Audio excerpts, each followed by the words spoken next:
This is F. And he screwed it up again. Simon Marks there with the news. Thank you, Simon. How you doing there? You well? It's Thursday's Richie Allen Show. With me, Richie Allen. Who else? Welcome to it. Good to be with you. It's the BBG, not the BBC. You're listening to the Richie Allen Radio Show, live from Salford in Greater Manchester. It's the Richie Allen Show, broadcasting live on richieallen.co.uk and multiple platforms around the world. And now, here's your host, Richie Allen. Welcome. I think the release of the transcripts of the Ghislaine Maxwell deposition, which took place back in 2016, I think a lot of people are disappointed this afternoon with the revelations. There aren't many revelations, really. Anyway, how you doing? John Waters, the Irish journalist and author, returns to your Richie Allen Radio Show. He'll be with me in the second hour. Ireland enters a 6-week lockdown nationally until December 1st. John will talk to us about that and more. Before that, we're off to Chicago. The lovely Stephen Lendman will be there. We'll talk about the United States election, of course, on November 3rd, only 12 or so days away. We'll also get into allegations by intelligence agencies of election tampering by Iran and Russia. Surprise, surprise. Stephen Lendman will join me this hour. Sure, be Gora and be Jesus and me Shamrocks. How you doing? Not too shabby myself, I've got to say. Sure, I'm still alive. Rule 1 every day is wake up. Rule 1, wake up. Love that Borat story. And Mayor Rudy Giuliani and the sting. Are you following that? Giuliani has described it as a fabrication. The scene in the new Borat film, which apparently shows Giuliani sticking one of his hands down his undercrackers. I don't know what's going on. You can read about these things if they interest you on the interweb. So you can. We'll get through quite a bit. I'll tell you what we're not going to talk about today, because I can't be arsed. Rishi Sunak, the Chancellor of the Exchequer, has found more billions of pounds to keep businesses in limbo for the foreseeable future. I'm not going to get into that. You know my feelings on it. And if you want the details, you again, get on to Tinternet and put in Rishi Sunak and read all about it. Read all about it. I'm more interested in the more amusing aspects of the day's news. Did you see this? BBC Scotland. Scots told to prepare for a digital Christmas. Yes, the idea of a normal Christmas is a fiction, apparently. And Scots, sweaty socks, should prepare for digital celebrations, according to Jason Leitch. Or Leach, who cares? Tomato. Leitch is the National Clinical Director in Scotland, and he said, forget about Christmas. He said there was absolutely no question of a normal Christmas being allowed. Imagine. I'm not going to swear. I'm not going to lose my temper. I'm not going to rant. I did it all in pre-production. Jumped around the studio by myself in my hermetically sealed studio, soundproofed, screaming at the top of my voice. You have these guys telling you, no way a normal Christmas can be allowed. Yeah, because of the virus. The cases are going up and all the rest of it. So Nicola Sturgeon, the First Minister of Scotland, is given these daily briefings. There's no end to them. I don't know what to make of it. It's every single day of the week. Cranky stands there, Jimmy Cranky, telling us well, not us, because I don't live in Scotland, telling her compatriots what they need to do every day to stop the virus. Right. So this afternoon, anyway, she was obviously asked about James Leitch and his statement that we couldn't be allowed to have a normal Christmas. What did Cranky say about it? This is really tough stuff, and I've seen Jason Leitch's comments this morning. This is really tough stuff. And I've seen the totality of his comments, and what he's trying to do is be frank with people about the reality we live in, and not prematurely rule things out, but equally not try to give people false assurance. And that's the really difficult balance we're trying to strike right now. I want us to be able to celebrate Christmas as normally as it is possible to do within the context of a global pandemic. And my message... Within the context of a global pandemic.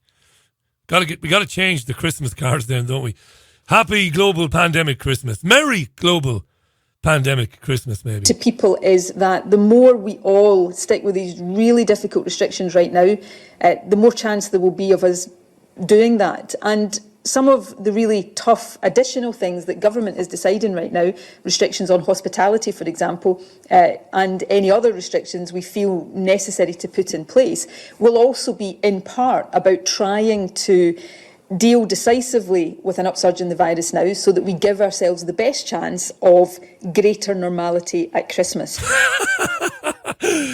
All these restrictions that you're finding difficult now and the ones that we might be about to put into place, they're necessary. And if we follow the rules, we just might, children, be able to have a reasonably normal Christmas, eh? Christmas.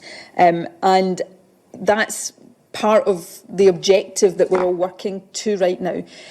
But Christmas this year, probably for no country anywhere, is going to be absolutely normal without any restrictions. And, you know, I could do what politicians probably do in normal times. I could stand here and try to tell you otherwise and think, well, I'll let people down nearer the time. That's not the right approach right now. So we are unlikely to be able to celebrate Christmas with no limits on the people in our houses and no limits to what we do. Right. Important you got that. Right. Important you got that. Otherwise, and think, well, I'll let people down nearer the time. That's not the right approach right now. So we are unlikely to be able to celebrate Christmas with no limits on the people in our houses and no limits to what we do. But the more we get this virus under control right now, the greater normality, the greater chance of having some ability to interact with our loved ones we will have. Yeah. There are ironies to be found everywhere. A woman who looks like a mentally challenged Oompa Loompa telling you that Christmas is effectively cancelled. A mentally challenged, disabled Oompa Loompa on a daily basis standing at a lectern telling you you might be able to have and you probably won't be able to have and we don't think you'll be able to have as many people in your house at Christmas. This is just, it's laughable this, isn't it? And then the Oompa Loompa, or Scotland's First Minister, spoke directly to Scotland's children. How do you top this? It's no wonder stand-up comedians have disappeared off the face of the earth. You can't top this shit. And firstly, on Santa. On Santa. I'm pretty sure if there are any kids watching, I'm not sure, I know Santa, it will not be prevented from delivering your presents on Christmas Eve. Santa is a key worker and Santa's a key worker! And he's got lots of magic powers that make him safe to do that. So if he's got lots of magic powers to make him safe to do that. This isn't a joke. There's no irony. She's not trying to make the assembled press, the assembled via television screens, digitally remote, zoomed in press. She's not trying to make them laugh. She's serious. She's serious. Listen from the top. And firstly, on Santa, I'm pretty sure if there are any kids watching, I'm not sure, I know Santa, it will not be prevented from delivering your presents on Christmas Eve. What fucking makes Santa so special? Santa is a key worker and he's got lots of magic powers that make him safe to do that. So if he's having to do grotto appearances by Zoom, that's to keep you safe. It's not that Santa's at any risk. Santa will be delivering presents across the world as normal. If Santa is doing Zoom grottos on Zoom, it's not because Santa needs to be protected. He's fine. He's got magic powers. It's so that he doesn't give you coronavirus. Jimmy Cranky. Christmas is cancelled in Scotland. Wow. And there's been a game of one-upmanship going on between Jimmy Cranky and Bojo the Clown since this started. You know, you've seen this. Every time Jimmy Cranky does something, Bojo's government copies it. Effectively just copies it. Sturgeon introduces measures, Boris Johnson's government copies those measures. And so it was the case today. Here's an irate Boris Johnson, in a bit of a foul temper, instructing Health Secretary Matt Hancock to follow Sturgeon's lead again. Cancel the kitchen scraps for lepers and orphans. No more merciful beheadings. And call off Christmas. Yeah, call off Christmas. And I think he was talking about Marcus Rashford's request for free school meals in the holidays for poor children when he said this. Did you catch that? Cancel the kitchen scraps for lepers and orphans. Cancel even the kitchen scraps for lepers and orphans. I think that was reference to Marcus Rashford's request that in the half term and at Christmas we keep giving school meals to poor children. Yeah. Mad stuff, this. It's 13 and a half minutes past the hour. So the whole story is falling apart, isn't it? We know this. 99.98% of people who get COVID survive it. Even if they're unwell, they don't die. Even if they go to hospital, 99.98% don't die. It is a mortality rate of less than 0.05%. It's a nonsense, really. But Matt Hancock, the man who makes Walter Mitty look like a fucking grounded realist, keeps calling it lethal. How does he get away with it? I don't know. Here he is in the Commons today. Our response to this lethal virus has been one of the greatest collective endeavours that this nation has seen. And thanks to those efforts, we are better prepared this time round. As a nation, we built the Nightingale hospitals in just 9 days. As a nation, we came together as one to protect the NHS, and it wasn't overwhelmed. And now the NHS is better yet prepared still. As a nation, we built the biggest testing capability of all our peers, and we've made huge and historic advances in vaccines and treatments. We understand this virus infinitely more than at the start of this pandemic, but we are not there yet. Not when the virus is spreading at pace. So we must, each of us, look at what we can do and the role we can play and what actions we can take. Because we've seen throughout this pandemic, we're at our best when we come together. And we know that with science on our side, ultimately, we will prevail. Will prevail, said Matt Hancock. But nobody occupied any of those Nightingale hospitals. The NHS wasn't overrun, and it wouldn't have been overrun even if you'd allowed people go for their cancer treatments and their treatments for everything else.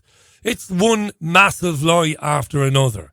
It isn't lethal, it isn't a disease, but nobody is holding him to account. The government has decided to ramp up the fear-mongering around this so-called long COVID, right? Long COVID? Matt Hancock's Long COVID. Long COVID everywhere yesterday, everywhere today. Big time. Long COVID. And long COVID has been introduced into the lexicon, right? It's been introduced into our consciousness, into our conscious thoughts, because the rest of the story is falling apart. People are not sick. People are not dying. Hospitals are not overflowing. It's a massive lie. So we've got to introduce the concept of some spooky, weird, long COVID disease where people who had the virus go on to suffer debilitating illnesses for months afterwards. Nonsense. He gets into it here today, does Matt Hancock. Listen to this. He said, yes, the virus predominantly affects the very old and the otherwise unhealthy, but what? But what? Have a listen to this. Pay very careful attention to the question he's asked at the tail end of this. But the impact is not confined to these groups. The virus can affect anyone of any age and any background, and we've already seen worrying numbers of young, fit, healthy people suffering debilitating symptoms months after contracting COVID. Yesterday, a study by King's College London showed that 1 in 20 people with coronavirus are likely to have virus symptoms like fatigue, breathlessness, muscle pain, and neurological problems for 8 weeks or more. Yesterday, I visited the cutting-edge long COVID clinic at University College London Hospital. I've met people in their 20s and 30s unable to work, sapped of all their energy, living with the long-term effects of a virus that has completely changed their lives. So to anyone of any age, catching COVID can be very grave indeed.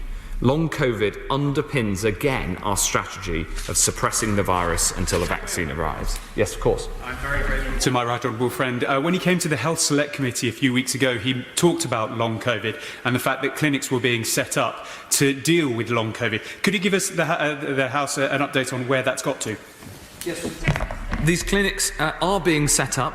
The London clinic is open, but we need to see these clinics right across the country. And the NHS has a programme now of rolling out clinics to be able to support people, and of course communicating to GPs, because primary care is often where people arrive with long COVID, because there appears to be no correlation between the seriousness of your initial illness and how long you can have these debilitating consequences. In some cases, people have no symptoms of the coronavirus initially, but then can find that they have months and months of fatigue and a brain fog and muscle pain, and they didn't know where it came from until they're diagnosed with long COVID. It is a very serious complication, of course.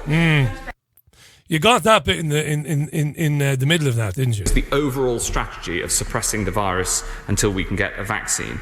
Until we can get a vaccine. So some of the backbenchers carried on interrupting Hancock, asking him to give way, which he did, so that he could be questioned by them about the I suppose the meat on the bones of this long COVID story. And this is good. These backbenchers are doing what the media should be doing, but they aren't doing. Have a listen. Could you tell us what percentage, say, of people from up to 25 actually suffer from this condition? Now, what Hancock starts doing from here on in is stuttering, rolling his eyes up into the back of his head and making it up as he goes along. Yes, we have 2 points of evidence. The one is the evidence from King's College London that shows that around 1 in 20 people with coronavirus are likely to have these long-term symptoms. The other is that the other evidence actually implies that in the under 50-year-old adults, it's more like 1 in 10. So there does seem to be some correlation which implies that it is more of a problem amongst younger people. But understanding this is long COVID is still in early stages, and an awful lot of more research is needed. Yes. So why don't you shut your fucking mouth then? Why make proclamations like 1 in 10 people under 50 who had COVID go on to develop long COVID? That's a nonsense. That is an utter nonsense. There's been no studies, no proper clinical studies done as to what people might endure or how they might recover from this alleged coronavirus. It's a lie, a monstrous lie. You can't on the one hand say, oh yeah, people under 50 who had the virus, 1 in 10 of those go on to get long COVID, and then in the same breath say that, well, this is really very early, we really don't know what's going on with this. It is a lie. And he knows it's a lie, Hancock. He knows it as he is saying it. You can tell by the way he's delivering it. Yes. Well, just to press that, but it's not so much the question of what percentage of those who contract the disease, but what percentage of the overall cohort is actually roughly actually affected by this. And again, listen to Hancock. Well, it's very difficult to know. We estimate that around 8% of the population have had COVID, and we estimate that around 1 in 20 people who've had it have symptoms for longer than 8 weeks. Of course, the fewer people get COVID, the fewer people who will get long COVID, and therefore it reinforces the overall strategy of suppressing the virus until we can get a vaccine. And again? The overall strategy of suppressing the virus until we can get a vaccine. Twice he said that. And that's what it's all about. Long COVID is the get out of jail free card. As the country is increasingly waking up to the fact that this is one of the most monstrous, grotesque lies ever foisted upon the public in this country or any country, they've had to grasp at straws. As the newspapers begin to do their jobs and decimate the lies about case rises in Manchester and hospitalisations going up in Manchester, which is totally untrue. The opposite is true. The opposite is true while they enforce Tier 3 lockdown measures here. The papers are wising up to it and asking questions. Shit, well, long COVID will do. Let's just start talking about long COVID, a sinister disease that could keep people living in a state of, I don't know, constant fatigue and feeling unwell and headaches and fevers for months. Just make it up, all on the hoof, all of it. And it's left to a few backbenchers in Westminster to dig down into this and ask this guy for some details. And when they do, he has none. It is garbage. 23 minutes past the hour.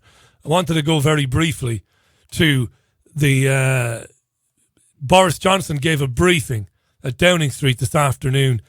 I think it was just after 4 o'clock. He was flanked, was Johnson, by the Chancellor of the Exchequer, Rishi Sunak, but also by Patrick Vallance, the government's chief scientific advisor, and another pathological lawyer. Here's Vallance talking about the vaccine. Right, the vaccine. That's been the approach this week. Long COVID and the vaccine. Here's Vallance. On vaccines, I think things are progressing well. There are vaccines that produce an immune response. I don't know what happened there. Shall we try that again, shall we? It's not even a Monday. Let's try it again. Let's hear Vallance on the vaccine. It just jumped off my screen there. On vaccines, I think things are progressing well. There are vaccines that produce an immune response. They're in phase 3 clinical trials. We should be seeing some data readouts over the course of this year.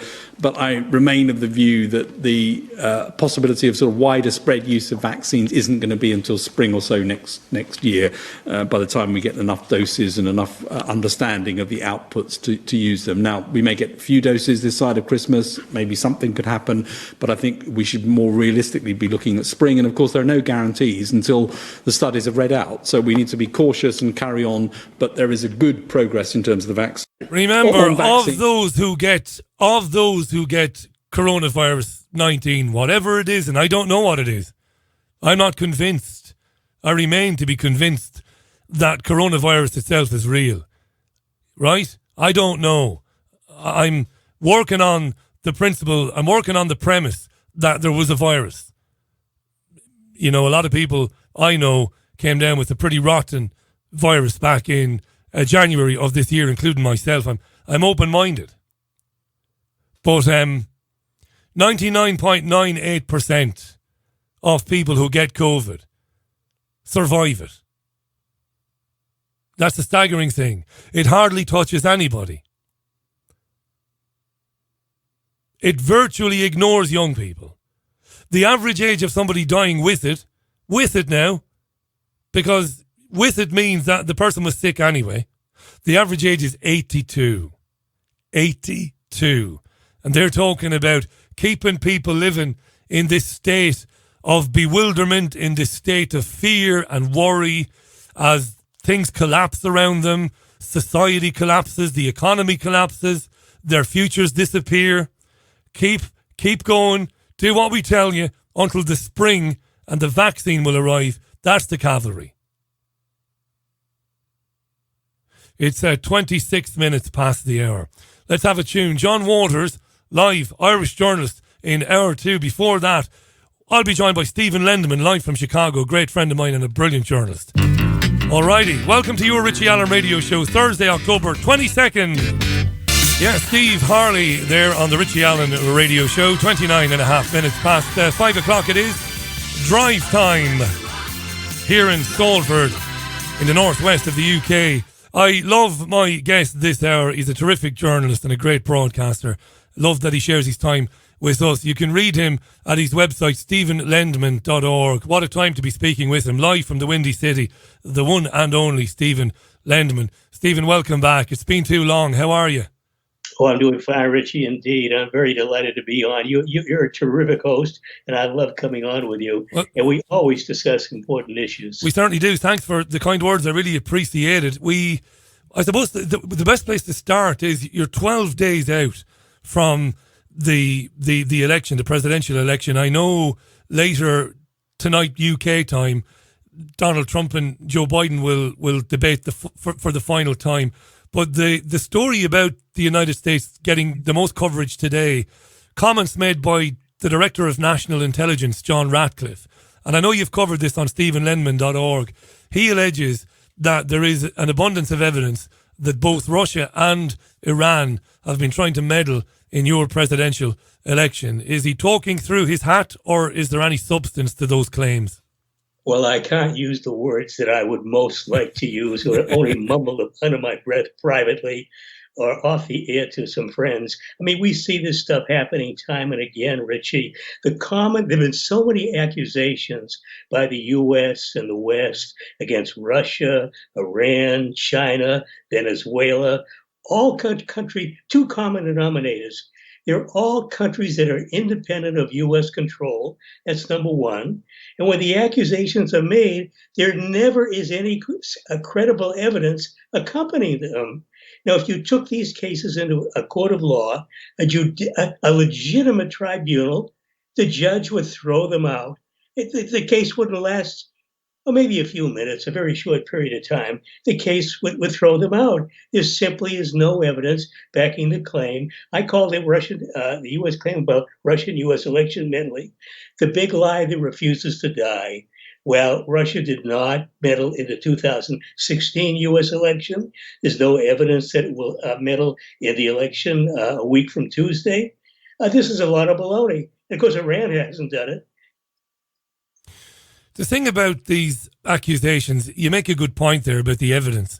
When pressed, and to be honest, I don't think television journalists are in the habit of pressing these men, but on occasion, when somebody does ask a question, their stock answer is, we can't reveal information, it might compromise the ongoing investigation. So it's basically a case of, we're the spooks, if we tell you that Iran and Russia is meddling, you better believe us. That's how it works, right? Yeah, that's exactly the way it works. In 2016, there's a U.S. intelligence community report, and they said they couldn't reveal the evidence because it was classified. Classified, yeah. Well, I mean, that's malarkey, Richie, as we know. I mean, it's code language for saying we don't have any, but we don't want to tell you that. That's what it means. That's what it means, and I suppose it's a good time to mention Hillary Clinton, the DNC, and Seth Rich. Yeah, something I've covered extensively. I've had Bill Binney on this program in the past talking about it. Any servers being hacked and spied on and snooped on, it was probably done by people working on behalf of Hillary Clinton, right? Oh yeah, I'm sure that anything involving the Dem Party. And I've said this a number of times. I never call them Democrats, Richie, because there's nothing democratic about them. So I call them Dems instead. Sometimes I call them undemocratic Dems, which is what they are. The U.S. is not a democracy. Other Western countries are not democracy. Hillary Clinton, I thought of her as the worst Secretary of State in U.S. history, until she was surpassed by the current incumbent, Pompeo, that even the Washington Post a number of weeks ago just ripped him up one side and down the other, calling him the worst U.S. Secretary of State in the country's history. I mean, he's a thug. He's not a diplomat with presidential ambitions, which makes him very dangerous. And he infamously said when he was CIA director, we lied, we cheated, we stole. Yeah. Amazing he would say that, Richie. He did. He was at the University of Texas. I've actually got the audio here. I could dig it out and play it. You're right, he was addressing a university crowd and he thought it was funny. He was yucking it up, chuckling as he was saying, yeah, we take an oath to say that we won't lie, cheat and steal. The very first thing we do when we get in the gig, when we get the job, is we lie, cheat and steal. Can I just put it to you? I share many of your sentiments about Iran and Russia. I don't see Iran and Russia as any existential threat to world peace. I don't believe the stories that come out of the US and out of Israel and out of the UK about Iran. I think Iran should be left alone. But are we a bit naive to imagine or to assume that Iran wouldn't have a favoured candidate? And if Iran, as an independent sovereign state, if it had a favoured candidate in the election, why wouldn't it, mess around with social media and put some propaganda out there? I wouldn't blame Iran for doing it, Stephen. So why are we so quick to rule that out? Well, I certainly agree with you, Richie. I quoted an Iranian official in my article today saying that Iran does not have a favorite candidate. It really makes no difference to Iran which one wins. Well, I think Iran would prefer Biden over Trump by a small margin. By no means, if Biden wins, will he jump right back into the JCPOA nuclear deal. What he wants is a renegotiated agreement, which Iran does not want to do. He wants more obligations put on Iran, not related to a nuclear program, which of course Iran does not have a nuclear weapons program. I mean, everybody in Washington knows that. It was a while back, Richie, that I said annually the U.S. intelligence community puts out a report on world threats to the U.S. Well, there really aren't any, but when they come to Iran, they make a comment like, there is no information to suggest that Iran has a nuclear weapons program, and then there's usually a line that's added to the effect that, well, we don't know that it doesn't have one. Maybe they do have one. We just don't have any evidence to show they have one. Well, if Iran had a nuclear weapons program, you can bet you the CIA would know about it. They would know. There is none, and Iran threatens nobody. Iran is at war with nobody now. China is at war with nobody. Russia is at war with nobody. Venezuela, Cuba, Nicaragua, Syria. Syria is defending itself against U.S. aggression using ISIS and other terrorists as proxy fighters. But these countries threaten nobody. They're not at war with anybody. But if attacked, they'll defend themselves. Iran hasn't attacked another country in centuries. Yeah. If it was Persia before around 1933 and 1934. We've got Stephen Lendman live on the program. If you haven't bookmarked stephenlendman.org, you're really missing a trick. He's a great writer. And he's the most objective journalist I know writing in the independent media today. He does occasionally appear on Press TV, but his comments and his opinions are his own, and he's totally independent. Love having you on, Stephen. I want to talk a little bit about Trump, if you don't mind. Should we read anything into the claims? I find so much of this so very funny, because I've learned a lot from people like you over the years that it doesn't really matter whether it's Tweedledum or Tweedledee in the White House. I know that. But still, I laugh at some of the stories. They're so soap opera-like in the way they're reported. Trump allegedly has business in China and he has a bank account there. Is this just nonsense, or is it something that's worth looking into? What do you think?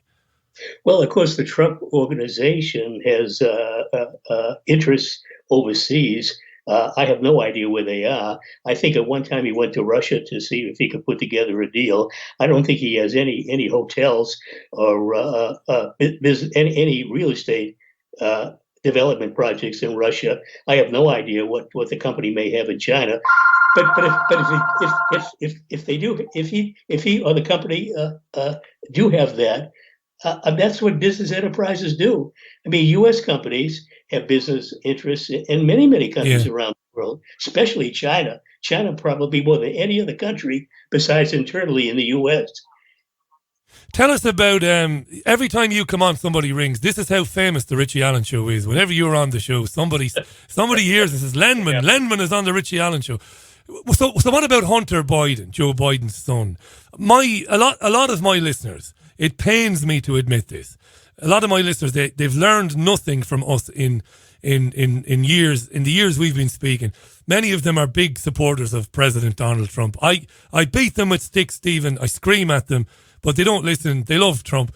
And they tell me that this Hunter Biden email scandal is a big story, and it could be the undoing of Biden if there's enough time for Trump to make, I'm sure it's going to come up tonight in the debate. Do you want to give my listeners a brief overview of what the Hunter Biden scandal is all about? Well, he's really a pathetic figure, Richie. It's really a shame. If he weren't Biden's son, I would feel very sorry for him. He just messed up his life, got mixed up with cocaine, maybe other drugs. He's been in rehab, I believe, a number of times. Mixed up with underage girls, having sex with underage girls, other things that are really despicable.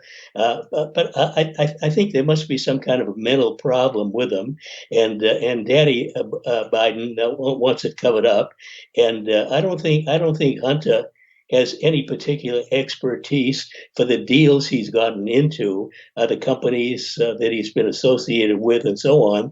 I think it's all related to the influence of his dad. That any country would be very happy to give Hunter hundreds of thousands or millions of dollars to please his dad for whatever benefits these companies could get from the U.S. because of Biden's influence when he was a U.S. senator and especially as vice president, and now as a presidential candidate. There was a story just today or the other day that the deals that Hunter Biden put together in China, Daddy Biden got a piece of that. And how much was involved, I don't know, but I suspect it could be at least hundreds of thousands of dollars and maybe millions of dollars. It's alleged, sorry to interrupt you, Stephen, it's alleged that Joe Biden got a 10% cut. That's the allegation. Now, if there's any truth in that, it's bad news for Joe Biden, isn't it?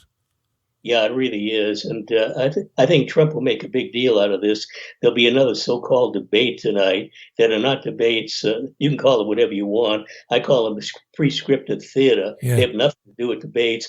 Long ago, as a young student, Richie, a teenager, I participated in a debate in junior high school. Well, the debate I participated in was nothing like the theatrics that goes on during so-called presidential debates. The ones I don't remember the topic, but I do remember it was very, very civil between me and one other person, and I mean we were classmates, so we discussed an issue and expressed our opinion, and that was fine. I remember being a little bit nervous at the time. I'd never done anything like that before, but I felt nervous the first time. I've done a lot of things, and it's the first time I ever had an interview after I began writing in 2005, Richie. It was in 2006. I had an interview on a St. Louis radio station, for the first one ever. And I was uneasy about it. I didn't want to make a fool of myself. And for about a minute, I was nervous when the interview began. And then I settled down. And I still remember at the end of the interview, I said to the host, who was a very friendly woman, I think we went the better part of an hour. She spent about 15 minutes or so, and we went about 3/4 of an hour. At the end of the time, I said, "You want to do another hour?" Yeah. You took to it like a hand to a glove, no doubt. Stephen Lendman is our guest. And we hear that tonight there's a mute button so that when candidates go over their allotted 2 minutes, or if they start to shout, if they start to try and encroach on the other person's 2 minutes, the host can silence them. Is that right, Stephen? Yeah, that's the rules. Now, of course, Trump can do whatever he wants, and even if the mic is turned off for the TV audience, if I don't know, there may be a studio audience as well, but if the mic is turned off, Biden is 15 feet away from him or so. Yeah. I mean, Trump can do whatever he wants and interrupt Biden speaking. So I don't think that rule will have any impact at all. What bothers me is that the moderators are very anti-Trump. That certainly was the case with Chris Wallace. I heard the name of the woman, I think a woman moderating tonight. I heard the name, but I have no idea who she is or who she's with. She's probably anti-Trump. I mean, the books are cooked against Trump to lose and for Biden to win. But I'll tell you something, Richie, it will not surprise me at all if Biden loses and Trump wins. And we're talking, of course, about a week on Tuesday. So Yes. so you're calling it for Trump. You think he's got he whatever the polls are saying. I know the polls are saying at the moment that he's behind and he's struggling, but you think there's enough time for that to change between now and Tuesday week? Well, I think the polls are not accurate.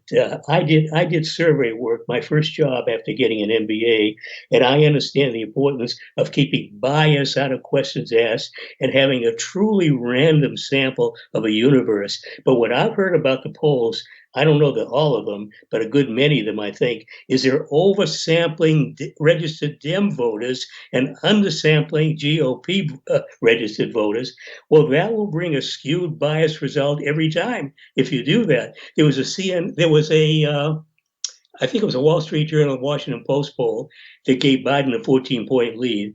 And on the same day, another poll that was conducted on the same 2 days gave Biden about a 3-point lead. Right.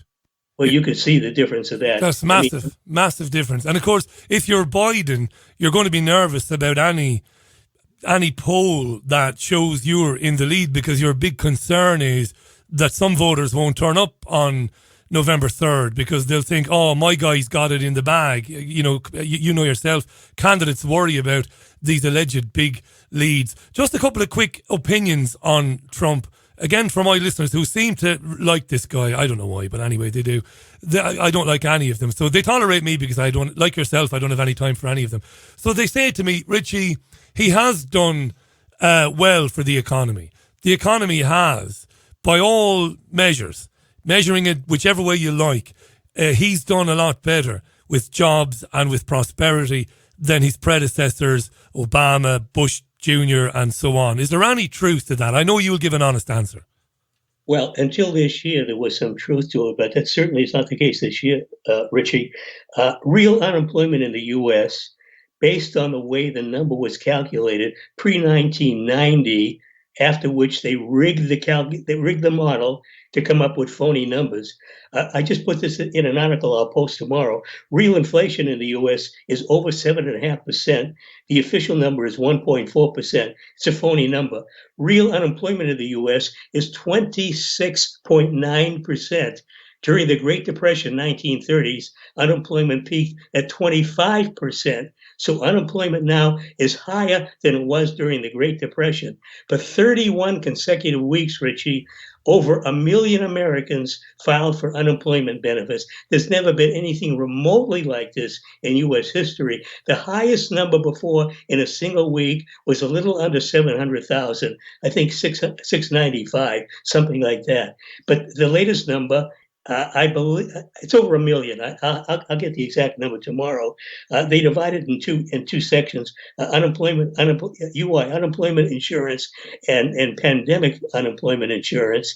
And the numbers are published by the U.S. media are only the former, and they leave the latter out. So the former was something like 757 or 787,000 published today. But I think there's at least a few 100,000 of pandemic, PUA it's called, pandemic unemployment assistance, PUA. I think it's over a few 100,000. So that'll get up to maybe 1.2 million. 31 consecutive weeks, Richie, since March. Now, Trump would say, Stephen, if he was here, not that he ever would be, but if he was here, he would say, well, the virus is not my fault, number one, he would say. And number two, he would say, I've told places to open up. I've told places to open their businesses. I've told Democratic governors and Democratic mayors to, not to tell businesses to close down, to get people back to work. That's what he would say. Well, what I would say is this. The COVID-19 is not a virus. It's a disease. SARS-CoV-2 is the virus that produces COVID disease. That's number one. It was not manufactured in China unless the U.S. had a separate section of the Wuhan lab and did its dirty work there. But I call it the made in the USA COVID disease. And a made in the USA economic collapse since March this year, probably getting worse next year. I've quoted economists who I respect who say what's going on right now is a depression that will be protracted. It may last throughout the 2020s, and some are saying things will never go back to the way they were before the beginning of this year. Well, I don't know if it's true or not. I may not live long enough to see whether it goes through the 2020s, but I do believe I've never seen anything like what's going on now. I think it will be protracted. I've said it myself in articles. And ordinary Americans are suffering terribly. There's severe food insecurity, homelessness is growing, people don't have jobs, or people who do have jobs, employers have cut wages, they've cut benefits, millions of Americans have no health insurance. It's a dismal situation. You would think, based on what's happened from March through now, that Trump would be a loser for sure, but he may be a winner. He might be a winner. And again, just to reiterate, the unemployment figures for 31 weeks in a row, his supporters and his own administration will say, we were doing okay. We didn't bring this virus or whatever diseases you call it on top of us. They would say that. I'm with you. Whatever this is, I believe it was manufactured. I have no proof of that, but I believe it was.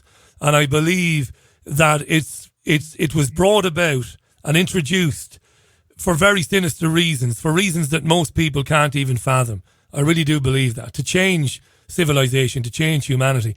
And of course, if I'm right and if you're right, of course, Donald Trump wouldn't have anything to do with that. Neither would Joe Biden or Boris Johnson or Emmanuel Macron. These guys are just puppets, aren't they? They're not calling the shots, really. Oh, I absolutely agree with you, Richie. These people are front people for Yeah. the power system, and dark forces behind the scenes do their dirty work, no matter who sits in the White House or key positions in Congress. And I truly believe that Trump absolutely has no information on who is behind this, how it all got started, everything behind it. So he only knows what the people around him tell him. Yeah. He's a businessman. He's not a politician. He got thrust into the highest office in the world, you can say, the presidency of the U.S., commander-in-chief of the U.S. military, and he's a guy who knows nothing about this stuff. But he doesn't have to know anything about this. He only has to be a front man. But the powers behind the scenes, military, economic, political, and so on, they're the ones that are manipulating the system and doing what they want to do. And the other big deal about what's going on is it's been a massive, unprecedented wealth transfer from ordinary people to super rich people. Yeah. And an article I'll put out tomorrow that the U.S. billionaires, over 600 U.S. billionaires, have gained, their super wealth has grown by over $900 billion this year at a time of dismal conditions for ordinary Americans. You don't have to be Lieutenant Columbo, do you, Stephen, to figure out what's going on?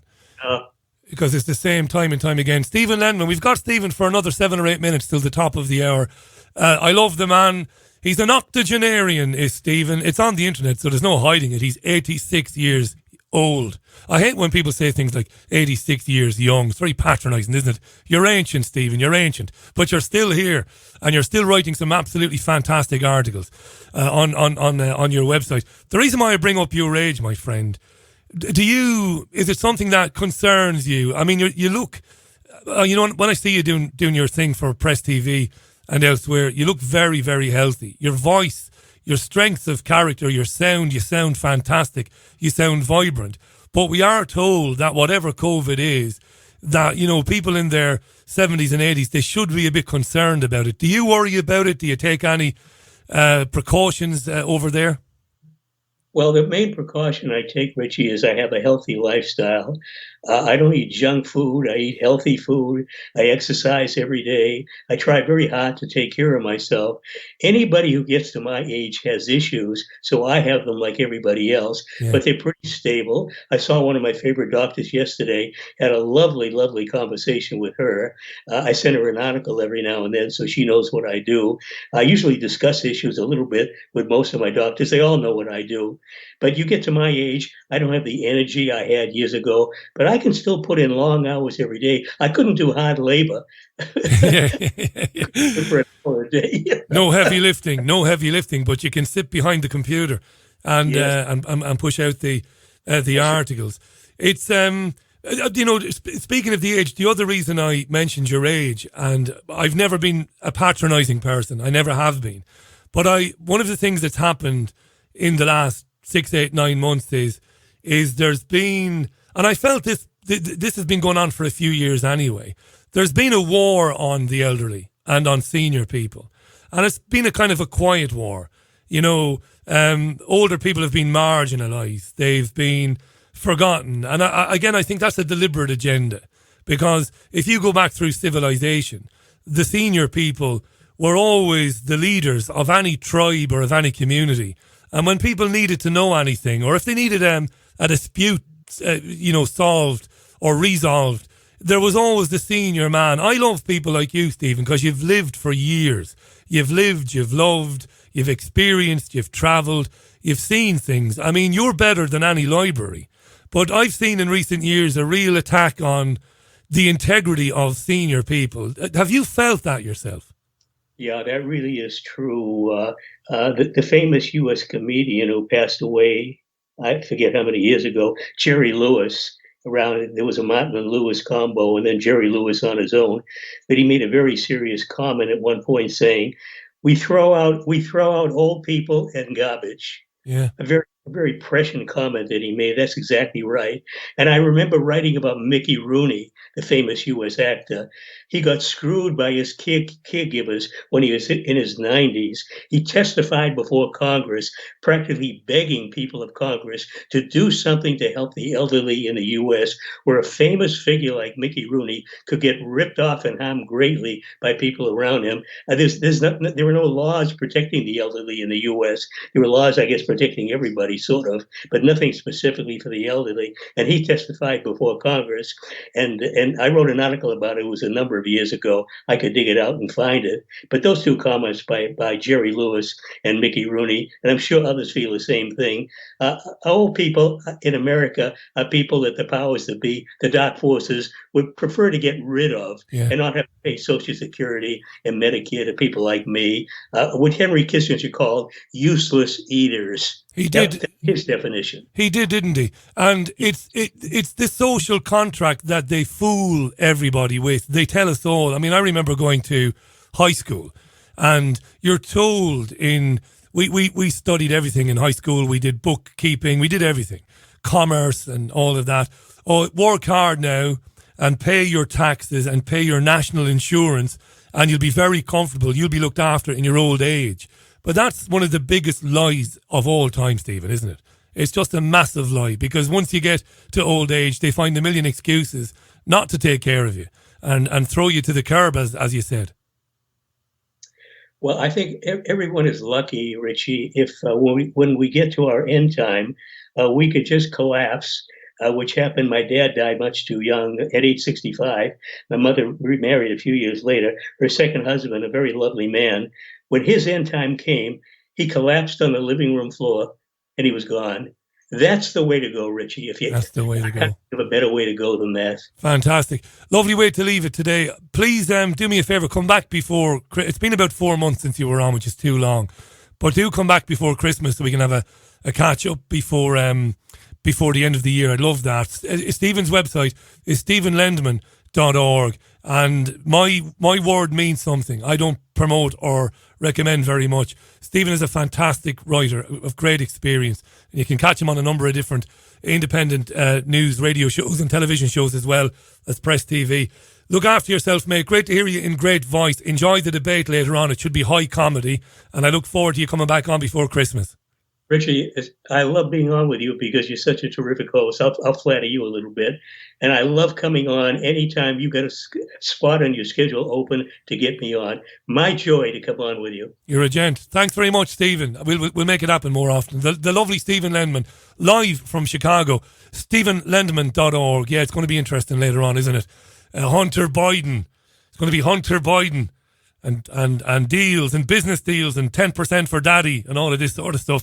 I've not watched a US presidential election debate since, Jesus. I never watched any of Obama's with John McCain. I might have watched Bush and Kerry, and after that I gave up. Right, Buffalo Springfield on the Richie Allen Radio Show, live from Salford, here in Lancashire and Greater Manchester. My name is Richie Allen. How you doing? Sound, everybody look what's going, we better stop. Renowned healer Mark Byersky travels the world to find the most unique and powerful crystals for self-healing. Since the ancient times, crystals have been used as healing tools. They hold a natural healing vibration and are highly charged in positive energy. Mark teaches how to channel the universal energy and transfer it to the crystal to activate its healing power. Each crystal is used for its unique ability to target a different physical or emotional challenge. Mark Byersky is an author, healer, speaker, and founder of the Pure Energy Healing Academy. He shares powerful messages of inspiration and healing on his daily YouTube videos, reaching millions worldwide. Mark's crystals, healing oils, and incense sticks are most sought after by other healers. His collection is available online at www.markbyersky.com. His work is presented through Lemon House, a company that creates and curates consciously made gifts.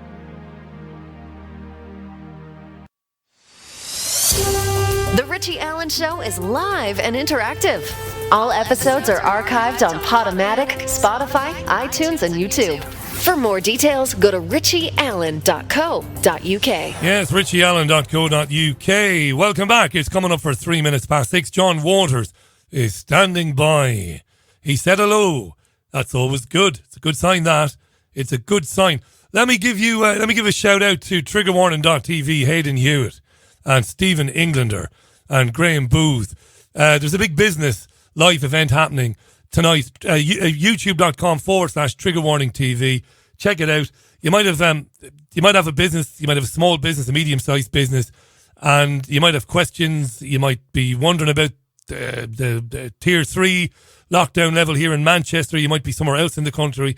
They're doing basically a show tonight, a trigger warning. Look for Hayden Hewitt on Twitter to find the links to it.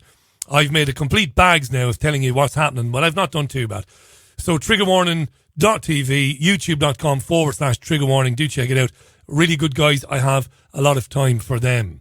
Lots of tweets as well came in there when I was speaking with Stephen. Thank you for them. Thank you. I made the point that Trump couldn't take the hit personally for the redundancies and for the joblessness owing to this scamdemic, whatever it is, plandemic, whatever. I made the point. I'm a good presenter. I challenge my guests. All right. Trump's still in Egypt, but you believe what you want to believe. They're all puppets, every one of them. Two sides of the same coin.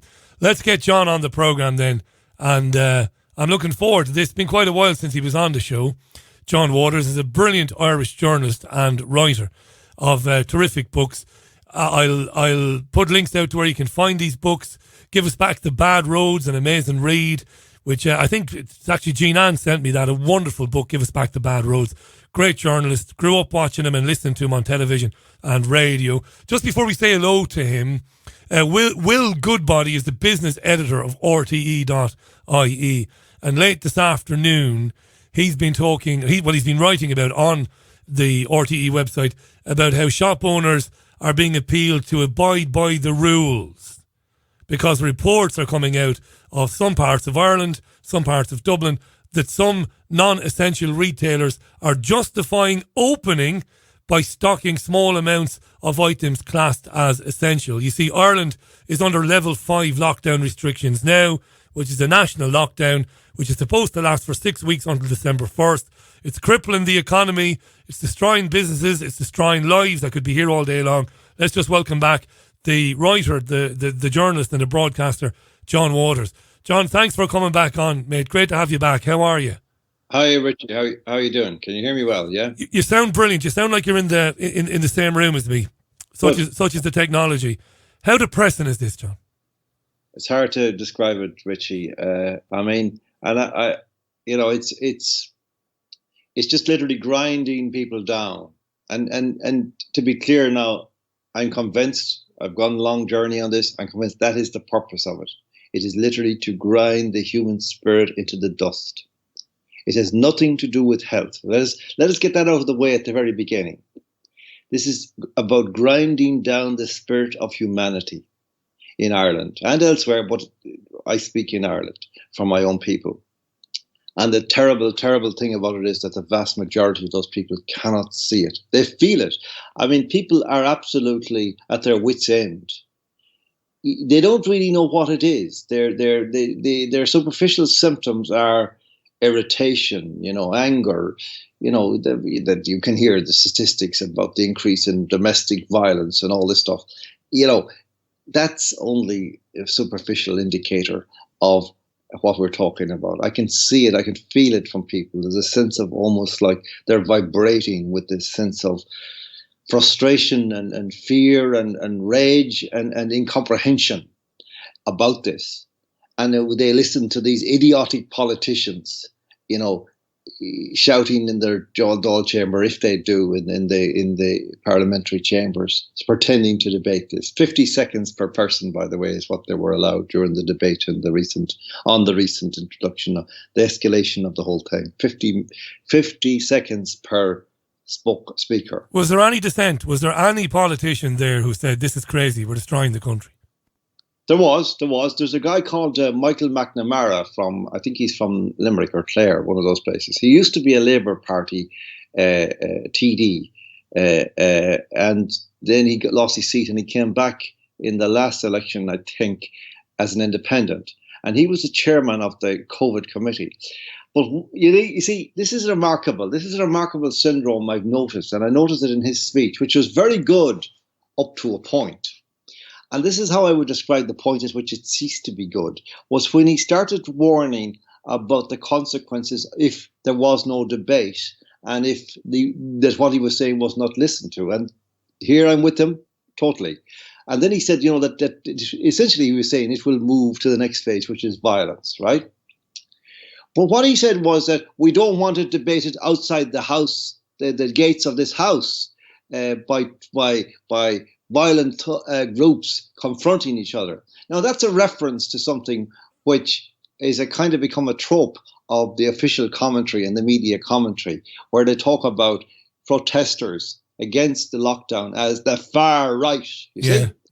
And what happens then, you see, that the state, Richie, buses in the filth of the earth from Northern Ireland mainly, from terrorist groups up there, from Antifa, all of these groups. They're bussed in and they're paid a day's wages to disrupt these protests, which they do. And then the media are able to say that there were violent confrontations outside Leinster House between protesters, right? Yeah. And this guy hasn't got the brain power to figure it out, even though the dog passing in the street can see it. Because I'll tell you why, that the anti-mask protests, which they're called unapologetically, unashamedly, by the journalists, with the photographs and the video footage, shows most of the people causing the trouble are wearing masks, except they're not masks in the sense of that we normally use this term now. They're actually face coverings, they're disguises. This is what Antifa looks like. How do you know? Let me ask you. I have to ask you this. You'd expect me to. You made a claim there that people are getting a day's wages and are being bussed down from the north. Is there any categoric evidence? Is there any unflappable evidence to prove that? Have you got definitive proof of that? Well, what is definitive proof? We know it. We know it. We know this from the proximity of these people. Nobody ever saw them before. Their accents are not our accents. They're not from here. Why are they in Dublin? We know, for example, that back in earlier in the year, at another protest about free speech, there were people from an organisation, I think it's called CORE or something like that. Yeah. There's some kind, and they were involved in the killing of a woman in the north last year, a young woman. A shooting who was shot in the course of a demonstration. A journalist, wasn't it? It was a journalist. Correct, journalist, yes. And they were there it was actually last November. At a protest, which this is a perfect example, actually, Richie.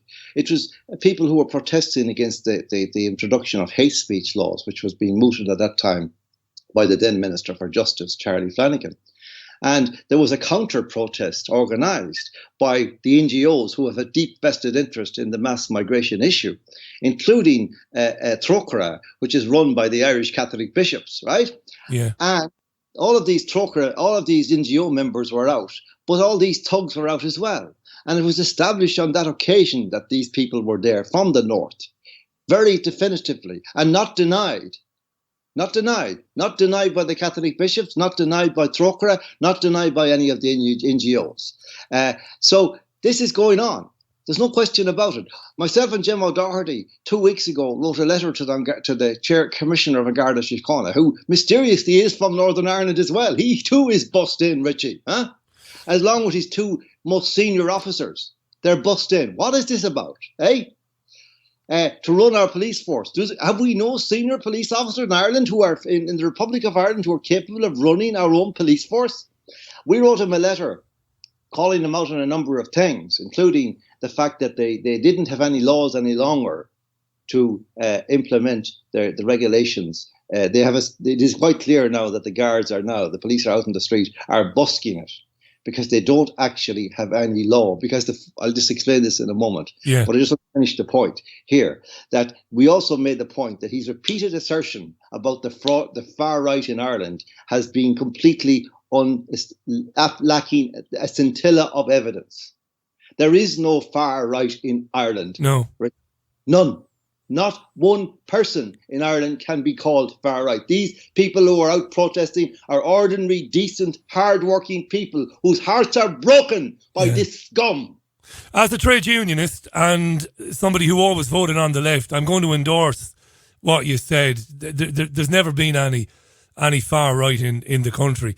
Listen, you know I've got a lot of sympathy with the claim that agent provocateurs come in to make ordinary people look bad. I totally agree with that, but I just want to go back. I want to cover my arse. I saw it with my own eyes, Richie. On a number I don't doubt it, but can I just cover my own arse? I don't doubt that for a minute. But on people getting paid to come down, I've got to cover my arse here. There isn't any real proof of that. I understand why you suspect it, but there isn't any definitive proof that I could show my listeners. Do we have to produce receipts of their wages? Like, how do we say, what is proof? I know, but in a court of law, a judge would say you do, John. If you're going to say that people are getting paid, you do. But look, I don't want to argue with you about that, because I fundamentally agree with you. I just want to make the point. I understand why you're saying these things. Richie, I love you for doing what you're doing. I was in Balbriggan during the election with Jim O'Doherty one night, and there was a meeting which she had organised. She had been barred every time she tried to hold a public meeting in a hotel. These thugs got onto the hotel and intimidated them until they cancelled her booking. Yeah, I remember. Right? Yeah. So in the end, she had to hire a disused judo gym. It was, and she advertised a meeting for there. When I arrived, there were about 70 of these masked thugs gathered outside the gate. They came at me menacingly and my wife, threateningly. I walked on. I got into the place. They then, Justin Barrett, the leader of the National Party, was due to speak also. And when he arrived in his car, he made the mistake of trying to get in the gate. They got on top of his car like monkeys. They started banging his windscreen. And I'll tell you now the most important thing, Richie. While all this was happening, there was a bunch of Gardaí standing watching. Yeah, I remember this. And in the end, their remedy to the entire situation, do you know what it was? Was it to arrest a member of one of these thugs, these masked thugs? No, it wasn't. It was to tell Justin Barrett that if he didn't drive away, they would arrest him for blocking the road. For blocking the road, yeah. Now, do you think those men on a bitter, cold January night, that those people are there for the good of their health? We've never seen them before. I'm not naive, but I have to do my job. You're a journalist, I'm a journalist. I'm not naive. I would draw the conclusion you drew. And you're also making a very good point here that's come up on this programme many times. The attempt by the state and its lackey media to reassign people who are nationalists, genuine people who are nationalists and believe in their country, believe in Ireland and believe in an Ireland and an Irish culture, which I have no problem with. Why would I? But to redefine those people as racist and as far right, that disgusts me.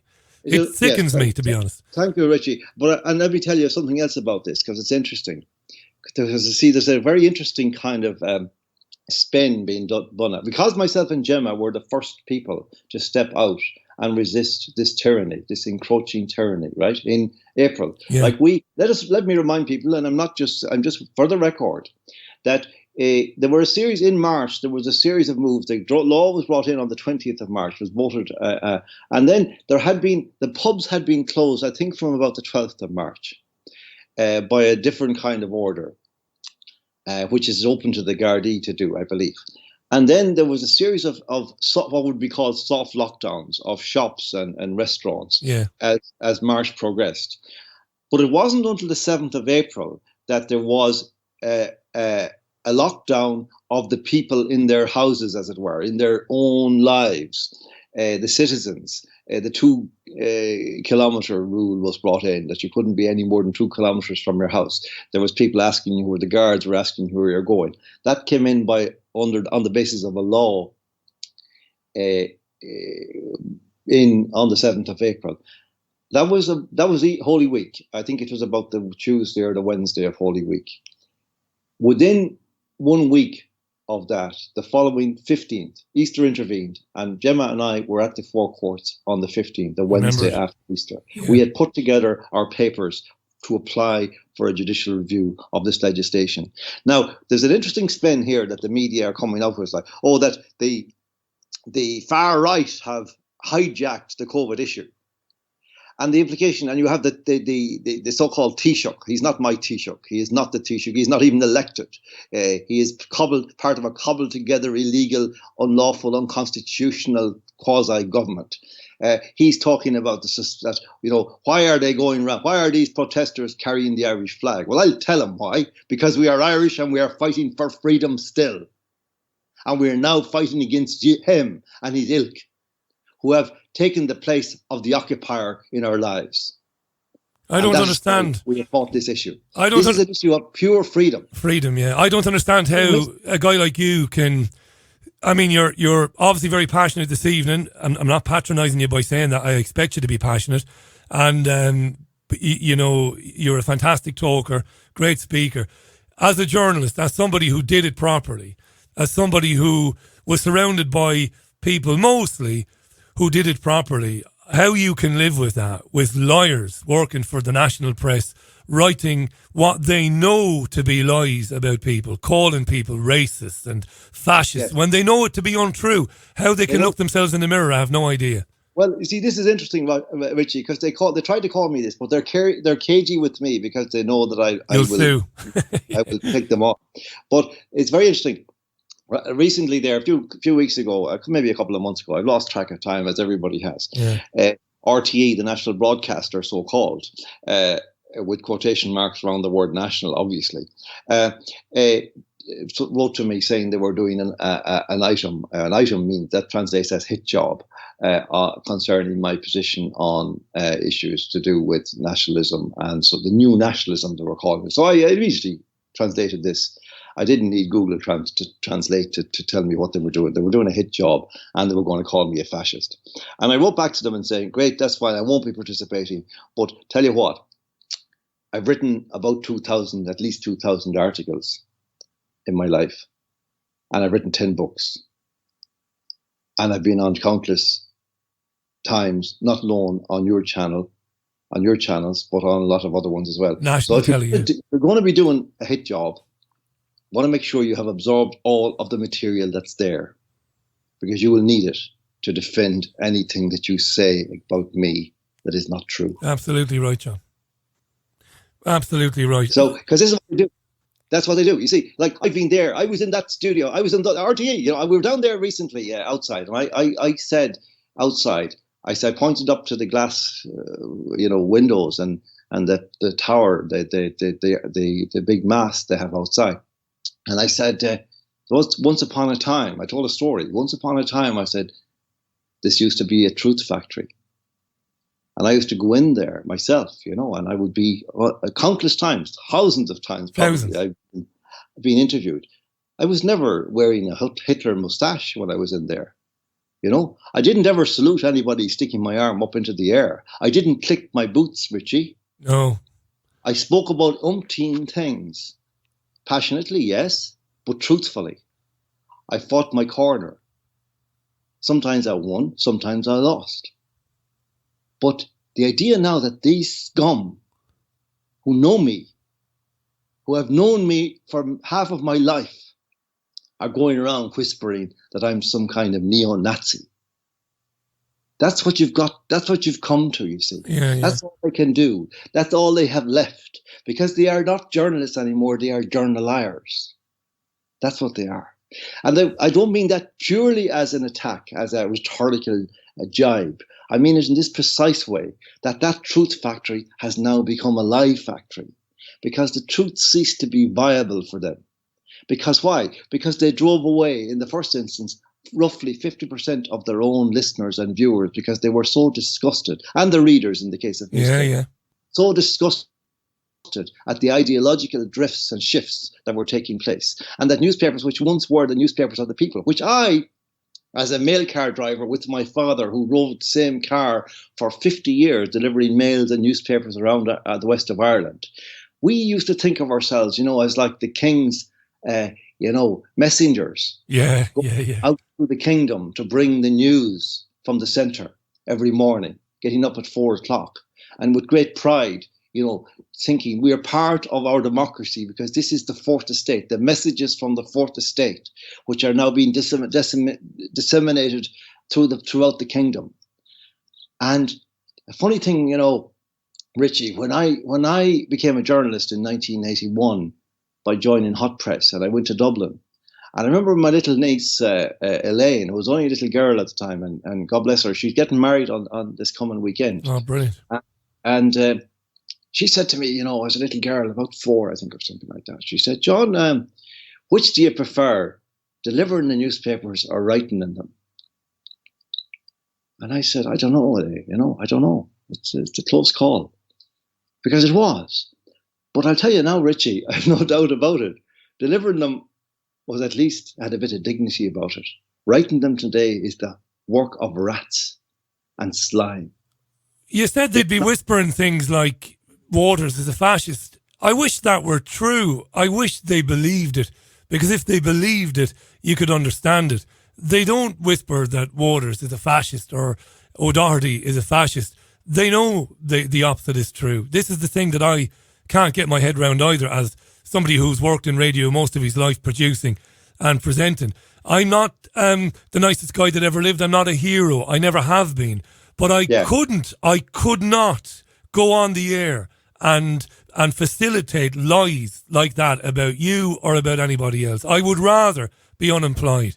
And I mean that. I couldn't do that. No. Well, Richie, it's not just about us. I mean, that's one little sideshow. Yeah. I mean, look what they've been doing for the past 7 months now, lying, terrorising the public with lies, which they know to be lies in many, many instances. I admit now, in fairness to them, many of them are stupid and don't know their lies. Yeah. Anybody with a scintilla of intelligence knows for the last while that this is complete lies. Look at it now. I'll just give you a comparison in the Irish context. March the 11th was the first alleged death from COVID. And the peak of the deaths occurred, according to the graphs. Now, the graphs are not entirely reliable in Ireland, nor is anything else. But there's one particular reason why some of them, the fatality rates are not particularly reliable, was that they were holding back deaths to group them so they could create a peak. You see, that became absolutely clear at one point, that they were holding back. They were sending away, they were holding back numbers so that they could then release them all together and create a big splash. You see, but according to the graphs, April 19th or so was the peak, right? So, and then it came down by the end of the first week in May, down to almost, a very normal level. But there's a big long explanation I could go into for why that happened, because most of it happened in nursing homes and it has nothing or little or nothing to do with COVID. Same here. Yeah. But to make the comparison, so that there was a 6-week period, say, between the 11th of March and the 19th of April, which are 6 weeks approximately, in which you would say that the deaths went from zero to their peak. Now, we've had, there's another figure here you need to take on board, which is that the time lag between infection and death, where death occurs, is on average deemed to be something about 3 weeks. So that means that when you start getting infections, you will start getting deaths 3 weeks later. And as your infections mount up, your deaths should be mounting to their peak 3 weeks beyond that, you see. Yeah. So that would have meant that, for example, in April, the peak of infections was sometime around the turn of the month, from March to April. But the infections in Ireland have been going up now for something like 4 months, if we're to believe the authorities, the cases, the alleged cases. And they're introducing all kinds of measures, face masks in early July, face masks in shops and cafes and all the rest of it in early August. Here we are, nearly in November, and deaths are still at statistical zero. Yeah. And yet we have the harshest lockdown in the world now. Now, you tell me, Richie, and the journalists are looking at this, and not only are they not telling the public, but they're on Twitter acting like shills for the government. Yeah, they are, yeah. Berating their fellow citizens for not obeying the rules with sufficient adherence and obedience. And this is not the job of journalists. When did it become the job of journalists to act as policemen of their fellow citizens? Their job is to hold power to account. And that's the last thing they're doing. And you see, go back to what I'm talking about. What has actually happened in journalism is quite terrifying in a way, Richie. Because what it is that they have flipped their business model from telling the truth to telling lies. They are being paid now. And they're being paid. And here there's plenty of proof they're being paid because by advertising and by subsidy, they are being paid. They're being kept on life support by the government. By the government, yeah. In order to do precisely that, to precisely terrorize, so that as to bamboozle the public, and that's where we've left now. I mean, I tell this, I watch out the window here. I live in Dunleary, near Dunleary, and there's a couple of people down the road who still haven't got the message about the media. And there's one particular man. He's a lovely elderly man, and he saunters up the town to the shops to get his paper in the morning about 10:30. And he's his little dog with him. And he comes back 20 minutes later with the Irish Times under his arm, whistling to himself, And I'm thinking of going out and saying to him, listen, Don, that thing is just lies from cover to cover. From cover to cover. That you see, this is the point. You see it, Richie, that they, for 160 years, the Irish Times purveyed the truth to the best of its ability every morning.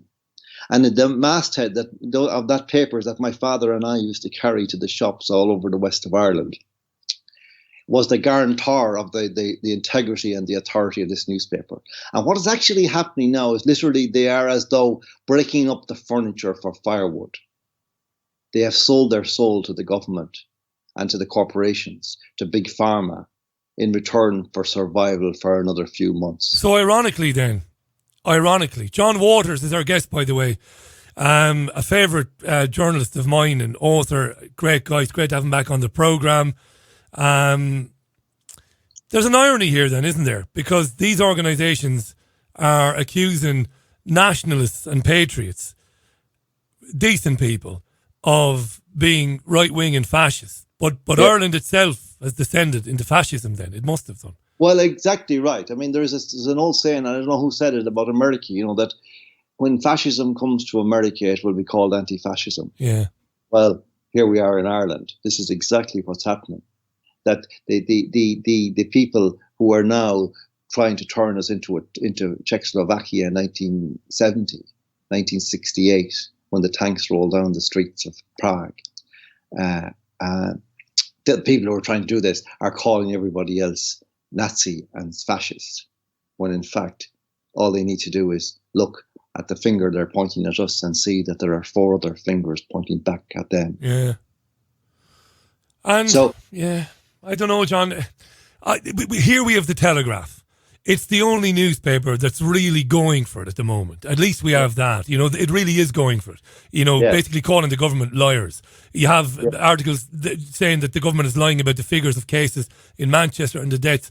But yet, the Telegraph, we live in such a polarised world now, and we live in such a narcissistic society, that rather than read stuff like that, people have divided themselves into so many subcategories. I'm alt-right, I'm alt-left, I'm momentum, I'm a Corbynite, I'm a Corbynista. Rather than look at that, people will say, Telegraph, right-wing newspaper, load of bollocks, not going to read it. So they're doing their job, but nobody's reading it. Well, it's true. It's true. Ironically. The Spectator has been reasonably good, I think, over the full reach of the period. Dr. John Lee has written a number of articles in that, and they have been really excellent along going right back to last April. No, that is absolutely true. You see, there's something very strange about this, Richie. I mean, I as I've told you before, I was, initially, I don't like these terms left and right so much. I think that we react humanly to whatever is in front of us. I agree. And if the people, in front of us are right wing, then if we're threatening us, then we're going to call ourselves left wing. And if they're left wing, we're probably going to be called right wing. That's inevitable. But I recently met up with an old friend of mine, going right back to magazines in the 1980s. And we were in left-wing magazines, leftish in the sense that they were that was the natural inclination at that time, because we were coming out of, an Ireland that was kind of quite monochrome, shall we say, and a traditionalist and reactionary to a high degree, and, adult, related as opposed to youth directed. Yeah. Maybe we've gone too far in that other direction now. But I was talking to this man I hadn't seen him for a good few years, and he worked with me in the same magazine way back, and he was a left winger then, and a man of great integrity, and but I was astonished, Richie, to talk to him, because he had no idea about anything that was happening now. He was totally scared of the COVID, was scared of me because I wasn't scared of it. Right. And he was still talking about his pet issue, going back, and I'm not disparaging it, Irish neutrality. He was a great fighter on that, the importance of Irish neutrality, protecting, and keeping Ireland out of alliances with other foreign organisations or organisations or nations. He opposed to things like, American fighter planes or whatever stopping at Shannon Airport, things like that. A highly, ethical and very important stance. But Richie, right now where we are, Irish neutrality is only one of a menu of issues that will be of grave concern in the future. It's way down the list. Of course it is. It's subsumed by the greater issue that Irish freedom and Irish sovereignty as issues, as fundamentals, are under threat. And he didn't know. He didn't know, Richie. He had no idea, because he's been reading the Irish Times and he's been watching RTE. He has no clue what's going on in his own country anymore. And he thinks I'm crazy because I'm telling him this is going on. And you see, I can't go too far with people like that, because there's too much. There's an overload that you get into. Within 5 minutes, their eyes glaze over because they can't take it in. And you get irate. You could get irate then. And then you find yourself getting louder. And That's right. It doesn't work. Right. I've seen it's happened to me so many times with people. Let me just remind our listeners, 26 minutes to the top of the hour. John Waters is our guest. John is going to be with me till around about 5 to 7, just before we close out the programme. You know all about John. There's no need for me to give you his CV again. We've been talking about what's been happening in Ireland. It's under full lockdown now till Christmas. The economic devastation, the health devastation, with real health issues for people, for their obviously their psychological well-being. Unimaginable, really, what's happening in our country. And you've got this kind of civil war then that is being stoked by this disgusting media and stoked by politicians, where people who are asking genuine questions, are asking for evidence, are asserting their sovereignty, their rights as citizens of Ireland, as patriots, to ask these questions, are being demonised and labelled as fascists and far-right thugs and all this garbage. We've covered a lot of ground. I'm going to tell you where I am, and then I'll shut up and get out of your way again. I think we're fucked. I really do. I don't see enough people having the courage. And I feel very embarrassed saying that to you, because you've actually done things. You've actually got off your arse and challenged it. You, Gemma O'Doherty and others, other Irish people I've had on the programme, Fiona Marie Flanagan, others, you've gotten off your arse and you've shamed people who haven't. You've shamed guys like me who just make radio programmes. But still, I think we are fecked. And I want a bit of light at the end of the tunnel. How are we going to stop it, John? What can we do? I mean, is there anything we can do at this stage? Oh gosh, Richie, that's a big one. Well, I mean, first of all, we need briefly to sketch in what we think is coming, and I mean, what we now, we have a fair idea from the information that's coming out of Canada the last couple of weeks, because there was a leak there from a parliamentary operation there, and it was from a concerned politician who saw the blueprint for the next year in Canada, which involves like isolation camps. It involves the confiscation of property, the write-off of debts in exchange for that confiscation of property, and all kinds of measures which are absolutely terrifying. They are actually plain fascist totalitarianism, without question. That's what it is. Now, I say that with a part of me holding out, Richie, because I'm a man who grew up in this country, this beautiful country, and read his Orwell when he was a young fella. You knew, and was greatly inspired to become a journalist myself by George Orwell.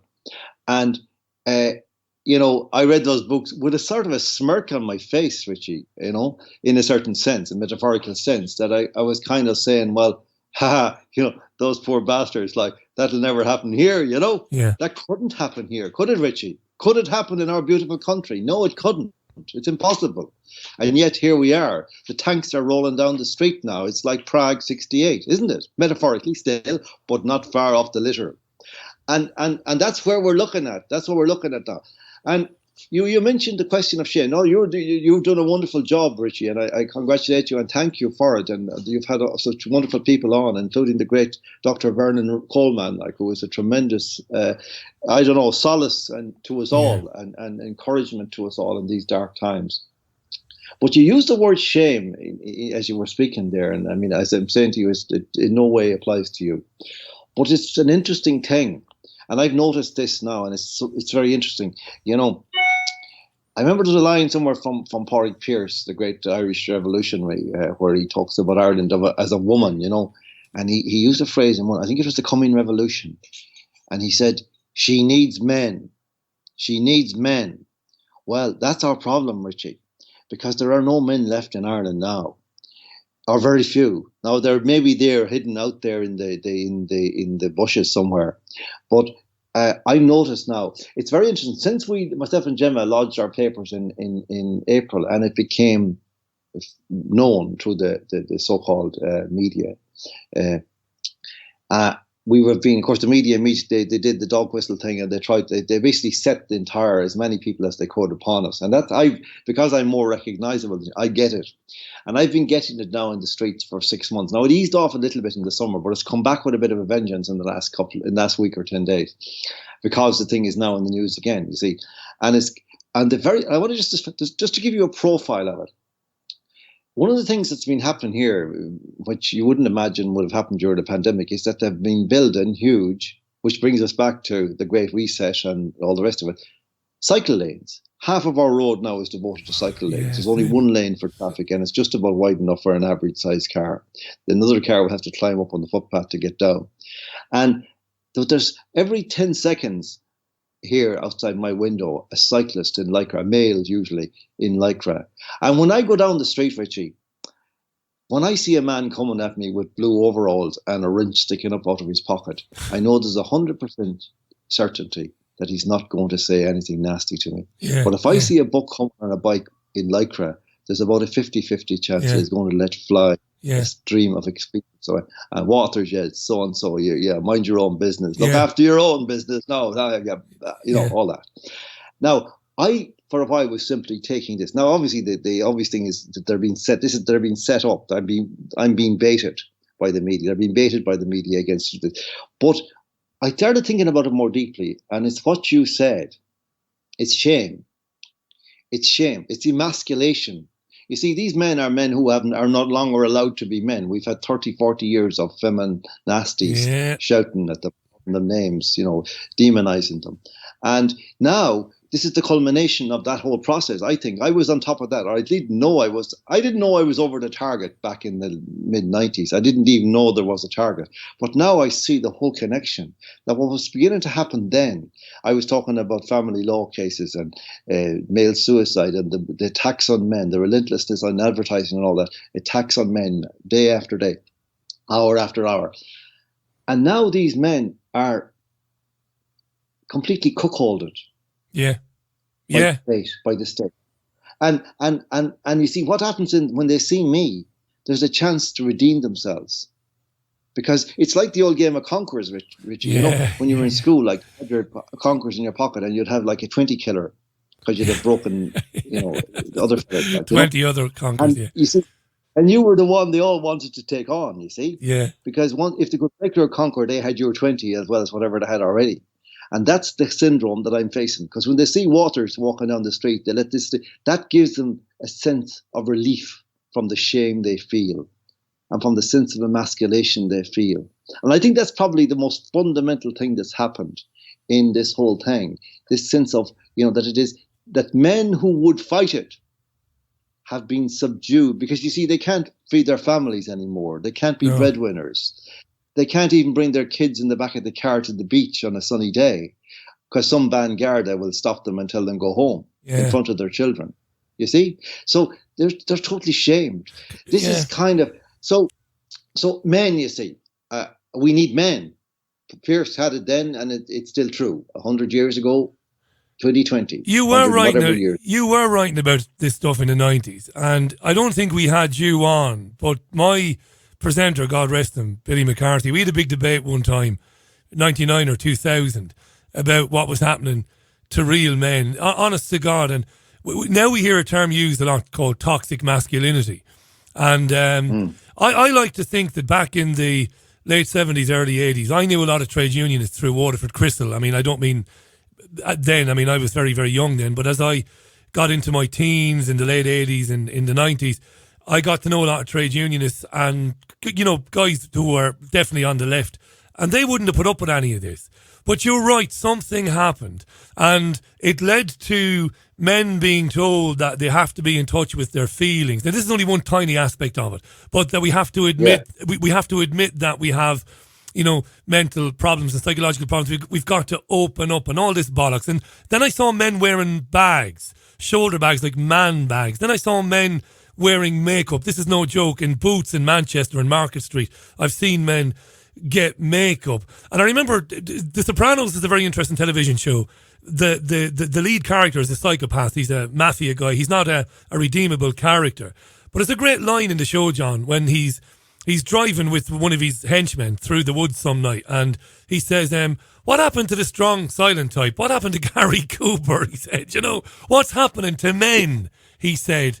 And you're right, men. Where are men? What does it mean to be masculine today? Can you be masculine? Well, I'll tell you something. One of the things, when I'm walking around the place now and I sit down maybe outside a cafe and there's a couple of men nearby, and I hear the chattering of these fellas now, and they're like women. I'm talking about young fellas now.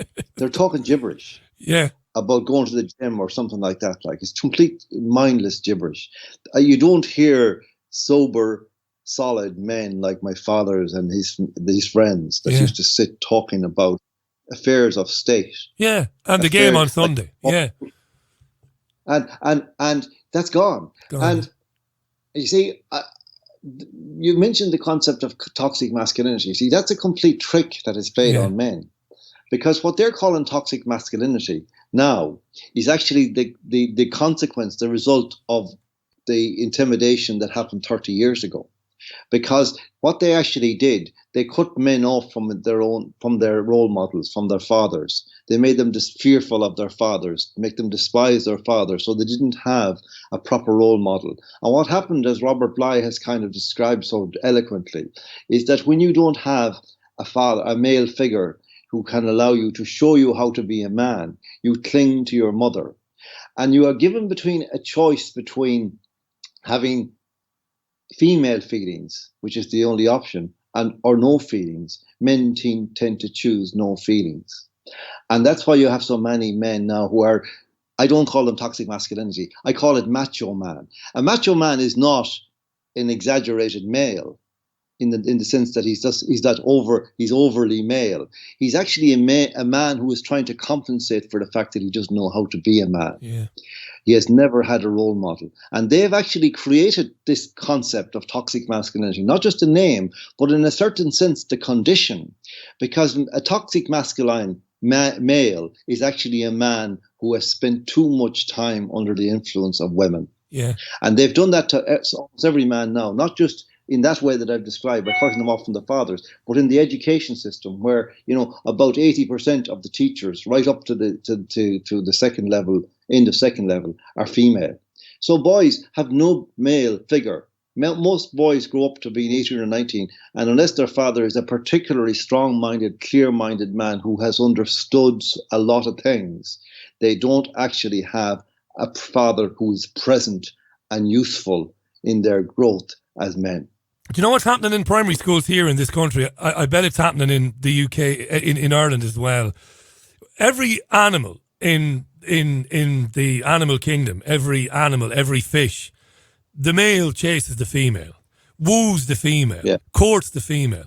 Kids are being told in school now that they can't ask a girl out on a date. They can't ask a girl anything like that. They can't get into any sort of a discussion like that with a girl because this Me Too thing, it'll be harassment. I know when I was when I first started at WLR, there was talk that companies all over Ireland were introducing day training courses to tell the men in the companies that they couldn't ask their female colleagues for a cup of coffee or for a drink. And I remember we talked about this on the radio, and I used to meet my ex-colleagues, because I used to be a tour guide at Waterford Crystal when I was in my teens, and I used to meet all these old guys that were glass blowers, proper men, you know, real men, and they would say, Jesus, Richie, all of us in the factory, we got married to a girl that we met in the factory. You know what I mean? They're telling youngsters now that it's an assault of sorts to woo a female, and I'm not being exaggerative here, this is a fact, John. What's going on? I don't know how they're getting away with this. I'm aware of this, and I mean, even if there isn't an explicit rule, many men have that terror, because the overall culture, the external culture is so hostile to them, and is looking for something to indict, some charge to indict them on. And therefore, I mean, you know yourself that this very process is you know, it's prone to, there's a risk factor in it. Of course. That the male risks being rebuffed, and sometimes rebuffed quite emphatically. But that's the joy of it, in a way, that if you're not rebuffed, then there's the idea of that you have been able to make, or even if you are rebuffed, at least you've made the effort. At least you've had the courage to ask. And you see, the problem is, when you don't have that, then you don't have anything.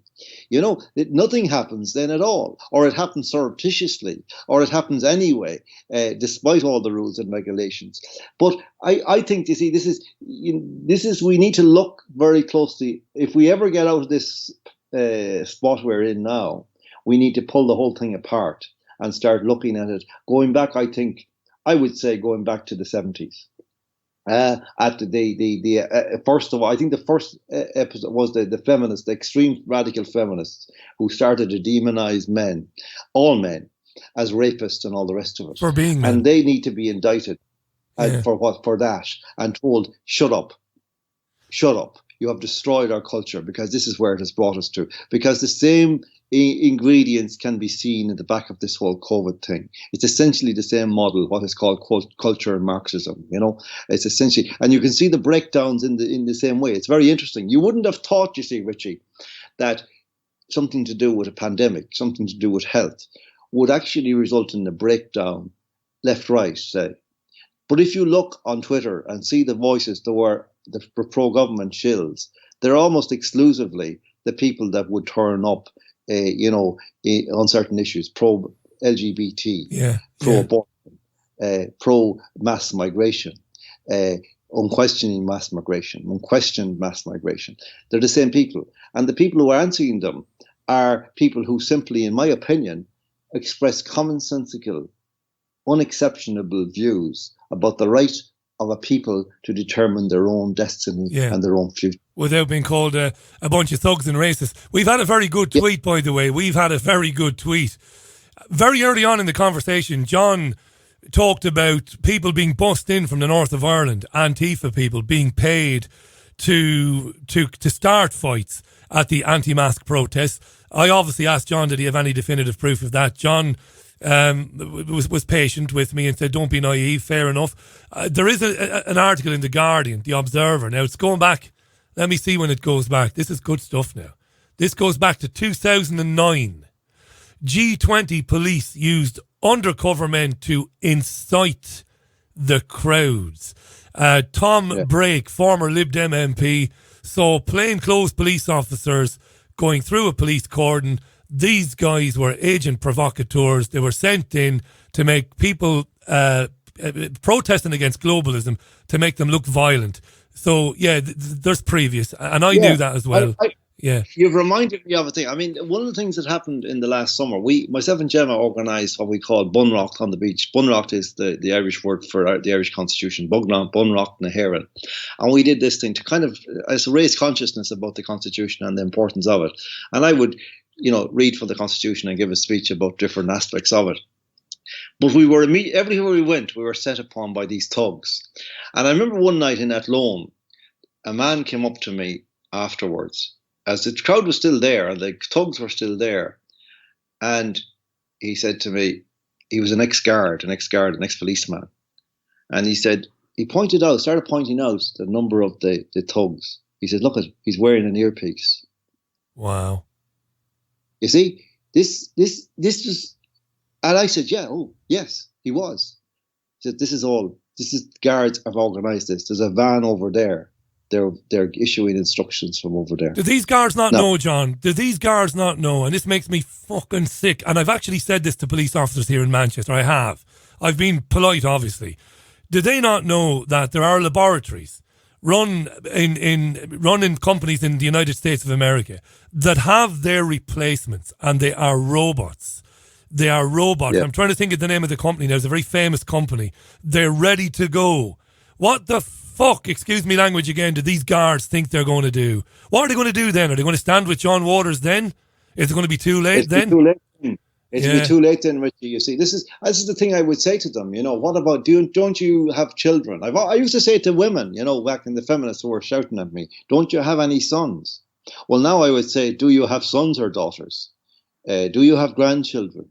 Do you think because I don't want to sound melodramatic, Richie. I'm not. I stopped myself there. I was going to say I don't want to be melodramatic. But in fact, I don't know if you could actually describe reality anymore without seeming to be melodramatic. But I'm saying this is the worst thing that's ever happened in our country in my lifetime, and for a long time before it.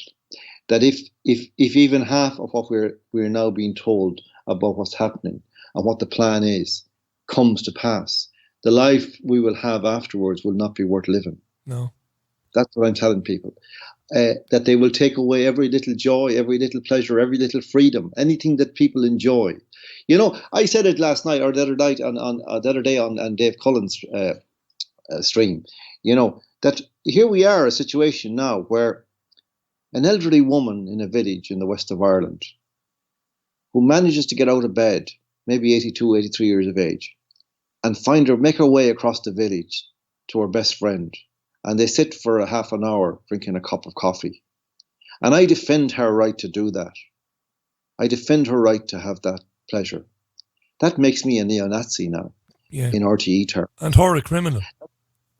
That's what we come to, yes, and her a criminal. You see, so I cannot stress sufficiently to people that it is, even at this late hour, would you please turn off your television, take up your laptop if you have one, call your niece or your nephew, ask them, do they have a laptop? Can they find your YouTube? Look up things. Look up the name Klaus Schwab, K-L-A-U-S-S-C-H-W-A-B. He's the chairman of the World Economic Forum. Read about that man. Look at him. What does he remind you of? Yeah. What does his voice remind you of? What do his thoughts remind you of? Read about the Canadian leak that happened a week ago. Read this stuff. Listen to people. Listen to Dr. Vernon Coleman. Go on to YouTube. Brand YouTube, yeah. Brand YouTube, yeah. Yes, he's on there. Watch these people. Listen to them. You've had him on. But I despair of people. One of the things, I think I've talked about this before to you, Richie, but what they've actually done here is a form of mass entrancement. And this is something we don't know anything about. Why? Because the people who are doing it are the people who we also depend on to tell us what's going on. Right. So obviously they're not any more than Tommy Coker was going to tell you how he does his tricks. They're not going to tell you how they do this. But this is really literally a form of hypnosis that is bypassing people's reason. The use of language and imagery and the repetition and emotional manipulation through television and radio and newspapers is actually causing people to be terrorized and to bypass their own reason, so they're not able to absorb the truth about this. And what they need to do is to detox from all that media for a few days and then go into the factual thing. There's any number of doctors and scientists out there. You'll find them on YouTube. Thousands. Dr. Wolfgang Wodar, Dr. Sucharat Bhakti, Dr. Shiva Aradurai, Dr. Rashid Buttar, Dr. John Lee, Dr. Martin Kulldorff from Harvard University, the great Barrington doctors. There's thousands. I've just got to say, we've got about 90 seconds. I'm going to give you the 90. We've got 90 seconds before we're going to wrap it up today. I love having you on. Do come back before Christmas. Do come back before Christmas. I said that to Stephen in the first hour as well, but I'd love to have you back on before Christmas, John. So if you can make the time to do that, we can do a full 2 hours. But we've got 90 seconds. I know you were wrapping up there, but I just want to remind you. I'll give you the absolute final word on it. 90 seconds, and powerful stuff, mate, tonight. Thanks for coming back. Thank you, Richie. Okay, well, what I will say to finish is this: that we grew up believing that we were moving forward, progress, and that we had already an imperfect democratic system, but we were going to improve it and make it better and better. It never dawned on us that totalitarianism might be possible. That was something that had to be, if it existed at all for us, it was a possibility that existed in the past. But what has happened now, Richie, is very interesting, because all of the advances in technology with big data and big tech and the capacity to spy on people and retain information about them and control people's lives, as the Chinese have perfected with their social credit systems and so on, and watch people and penalize people for breaking taboos or breaches of, not for criticizing the government, you can lose your right to travel, for example, all that kind of stuff. And what that opens up is a very frightening thought, Richie, that has only occurred to me in the recent few days, that actually all these people all the time, whether they were politicians, intellectuals, philosophers, artists, writers, poets, who espoused the virtues of democracy, and they're all silent now, even as this happens, even as the tanks roll down the street, that actually what they were actually doing was that it wasn't so much that they were in principle in favor of democracy, but that we didn't have any tools available. They didn't have the tools to actually do something different. And now that they have the tools, they're intent upon doing it. It's a bit like the kind of gag that I used to, years ago say, about the Irish people, that in the past, that they used to be non-materialistic, like up to the time of the Celtic Tiger. And I used to say, well, no, they weren't. They just had no money, And it's the same principle that these people, they weren't really Democrats at all. They just didn't have the tools to become fascists. But now they have. And that's what they're doing. That's what's happening. Mate, and people need to see they need to see it. They need to disengage from the television and from the newspapers they read. John, thanks for coming back on, mate. I know you were otherwise engaged around the country this week, but you've given us your time tonight, and I really appreciate it. I hope you'll come back before Christmas. I'd love to, Richie. Thank you. Anytime. I'd love to, and thank you so much for everything. And I think, it's great that there are some people, some voices out there still of sanity and truth. And I pay you great tribute. Don't be in any way feeling that you have not contributed. Boy, have you contributed. It's been fantastic. You're kind to say that. You're very kind. You mentioned Dave Cullen earlier on. There's lots of independent content creators out there that are providing a platform for the alternative. They deserve all the credit as well. Godspeed, mate. I look forward to speaking to you again real soon, and thanks for coming back tonight. The great John Waters on the Richie Allen Radio Show. If you haven't read any of John's books, I've put links out on Twitter to where you can read him. Great Irish journalist of yore. Can't say enough about him. Thanks to Stephen Lendman, hour 1, 2. That's it. We've gone over, but I'll chop it up because getting a lot of listeners listening on the stream, basically 24 hours a day. So we'll chop it up for a 2-hour edit. And I'll be back with you, I suppose, on Sunday morning at 11 o'clock UK time, where we'll have the Sunday View Sing, the newspapers and all the rest of that. Thanks, Stephen Lendman. Thanks, John Waters. You have a fantastic weekend. Speak to you really soon. Bye for now. Bye now.